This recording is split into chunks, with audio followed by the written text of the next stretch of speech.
Olá, querido amigo, querida amiga, que prazer estar na sua presença mais uma vez para juntos estudarmos a palavra do Senhor. Obrigado por sua interação conosco, por suas orações, mas também quando você compartilha esse vídeo com seus amigos, fazendo com que a palavra de Deus chegue mais longe.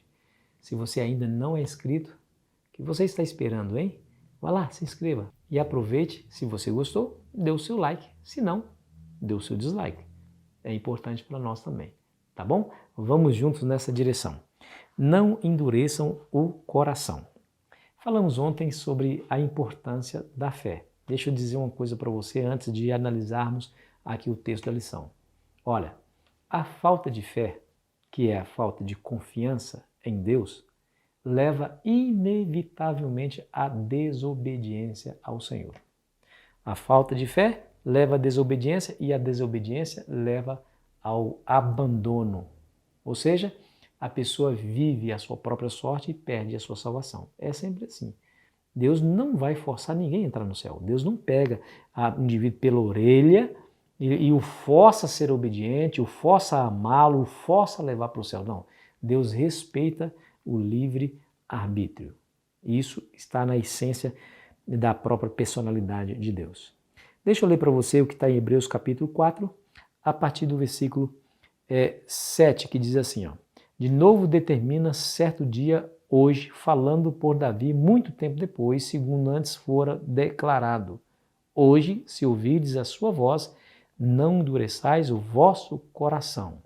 O apóstolo Paulo está fazendo aqui, tomando aqui um exemplo, uma ilustração do que aconteceu com o povo lá em Israel, como eles foram desobedientes, como eles se rebelaram ante a ordem do Senhor de ir tomar a terra, e por conta disso perderam a oportunidade de entrar no descanso, ou seja, de sair daquela terra escaldante, daquele deserto sofrido para entrar na terra de Canaã. Eles perderam essa oportunidade e aí o apóstolo Paulo faz um apelo para os seus leitores. Se você hoje ouvir a voz do Espírito Santo, não endureça seu coração. Em outras palavras, aprenda com os exemplos que eu lhe dei, mas eu quero dizer que você não pode, de maneira nenhuma, endurecer o seu coração para que o Senhor está lhe dizendo aqui. Está lhe dizendo aqui. O descanso lá nós falamos ontem. É o fato deles, não somente de uma terra, não somente de entrar numa terra, a posse de uma terra, mas também de receber de Deus a salvação. Mas não se esqueça, uma geração não entrou, mas a outra entrou, não entrou? Mas a Bíblia diz que muitos deles não entraram no descanso, porque o descanso é muito mais do que entrar na terra de Canaã. O descanso tem muito a ver com o que Deus faz para salvar o povo. Podemos aplicar para nós hoje? Podemos. Nós somos salvos única e exclusivamente pela graça de Jesus, ou seja, Ele teve piedade de nós. Ele nos amou tanto que Ele disse assim, então tá bom, Ele deve morrer, mas eu morrerei no lugar dele, para que ele viva. O povo estava diante de Canaã. As cidades eram moradas, o exército era numeroso e eles eram um bando de escravos. Como que eles iam conquistar aquelas cidades? E não eram uma só, eram várias. Todas aquelas cidades poderiam se unir num grande exército para destruir, matar, aniquilar aquele povo. Claro, o desafio era muito grande. Assim como eles eram totalmente incompetentes para conquistar a terra, para receber o descanso de estar numa terra boa, assim somos totalmente incompetentes para receber, para nos salvar a nós mesmos. Olhando para nós, diante dos pecados que cometemos, eu lhe pergunto, que esperança existe? Será que nós podemos desenrolar uma lista de coisas boas e provar para o Senhor Deus que nós devemos ser salvos? Ah, meu amigo, não é assim, ó, dois pratos de uma balança. De um lado, as obras boas, do outro lado, as obras ruins. Porque se fosse assim, nós estaremos salvos. Eu pergunto, quem é que pode apresentar mais coisas boas do que coisas ruins para Deus salvar? Uma coisa ruim seria o suficiente para a perdição. Então, olha só, o povo entrou na terra, é verdade. Uma geração entrou na terra, mas muitos não entraram no descanso, porque não receberam a bênção da salvação, porque perderam a fé e desobedeceram. Veja Hebreus 4, versículo 6. Visto, portanto, que resta entrarem alguns nele e que por causa da desobediência não entraram aqueles os quais anteriormente foram anunciadas as boas novas. A desobediência, a rebelião, fez com que aquele povo entrasse em um estado de angústia, ao invés de descansarem. Se eles obedecessem, se eles tivessem fé, se eles confiassem, estaria dentro do descanso de Deus. Como eles desobedeceram e rebelaram-se, entraram em angústia, ou seja, voltaram para o deserto.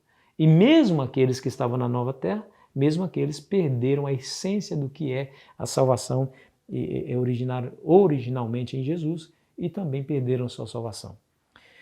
Querido amigo, querida amiga, a desobediência, a falta de fé, a rebelião nos traz angústia ao invés de descanso. Isso não pode ser perdido de vista. Escute bem, eu fui pastor de uma jovem senhora casada e ela não tinha filhos por um problema biológico, amava muito o marido, o ama até hoje, e só que ela me convidou para ir na sua casa no momento mais triste, mais negro da sua vida, quando ela descobriu que o seu amado esposo a havia traído, tinha um amante, e que a amante estava grávida de um filho do seu marido. E ela estava lutando para ser mãe e não conseguia por conta de uma questão biológica. E ela me convidou para ir na casa dela e ela ficou tremendamente arrasada com aquela notícia. O que ocorre é que aquele marido não era da mesma fé. Ela era adventista e ele não. Ela ia na igreja e ele não. E ela, com lágrimas nos olhos, demonstrando a sua frustração e sua tremenda angústia diante daquela nova revelação, ela me disse assim: pastor, quando eu estava namorando com ele, o pastor da época me aconselhou: pensa bem, minha filha, pensa bem, ele não comunga com a sua fé. Ele não tem os mesmos princípios que você tem.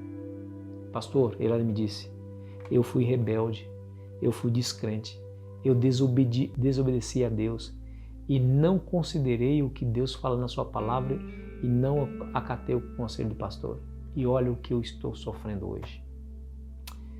Querido amigo, querida amiga, deixa eu dizer uma coisa para você. Em nome de Jesus. Quantos de nós não vivemos a mesma realidade quando nós desobedecemos, hein? Eu falei de um caso extremo, mas quantos de nós não atraímos angústia para o nosso coração por causa da desobediência? A desobediência à fé traz o oposto do descanso, que é justamente a angústia. A fé, a confiança e a obediência nos leva ao descanso. Nós não somos salvos porque nós temos algo bom para nos recomendar diante de Deus. Somos salvos por Jesus, pela sua misericórdia e por seu sacrifício, o que ele fez por nós. Da mesma maneira que aquele povo não tinha competência para conquistar aquelas cidades, nós não temos competência para nos salvar. Por isso nós precisamos ter fé. Por isso nós precisamos confiar de que o amor de Jesus pode nos salvar.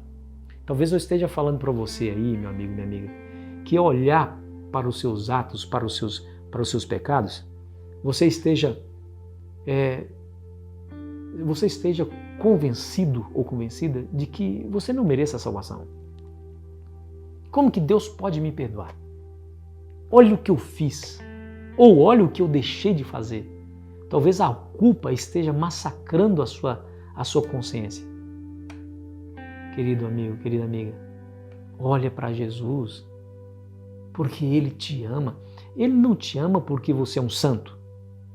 Ele não te ama porque Ele não deixa de te amar porque você é um pecador. Ele te ama e ponto. Independente de quem você é, independente do que você fez ou do que você deixa de fazer, Ele ama você. Se você cair de joelhos diante de Jesus Cristo, confessando o seu pecado em arrependimento, O Senhor Jesus te levanta, te abraça e te perdoa e te purifica e te dá poder para vencer o pecado. Não fique se martirizando. Somente tenha fé e obedeça a esse Jesus para que você realmente encontre o descanso de uma mente tranquila, de uma paz de espírito e de um perdão recebido do próprio Deus. Esse é o verdadeiro descanso que Ele quer te oferecer. Mas, última coisa que eu gostaria de dizer, veja o que o apóstolo Paulo diz. Se hoje ouvides a sua voz, não endureçais o vosso coração. É hoje. A palavra hoje aqui denota ou requer uma resposta imediata. É agora. Se você está ouvindo hoje a voz do Espírito Santo falando no teu coração, haja hoje em direção a essa voz, em obediência a essa voz. E aí você vai herdar, receber o descanso de Deus. Quero orar por você. Pai querido, nas tuas mãos eu coloco a tua filha e tua filha, que se porventura eles estiverem vivendo alguma angústia no coração, que eles não endureçam o coração e que eles venham a Ti em obediência e fé, acreditando que o Senhor o ama, que o Senhor a ama e que quer salvá-lo e salvá-la para o reino eterno, em nome de Jesus. Amém. Foi muito bom estar com você, meu amigo e minha amiga. Amanhã continuaremos a nossa jornada e espero você ansiosamente. Aproveite bem o seu dia.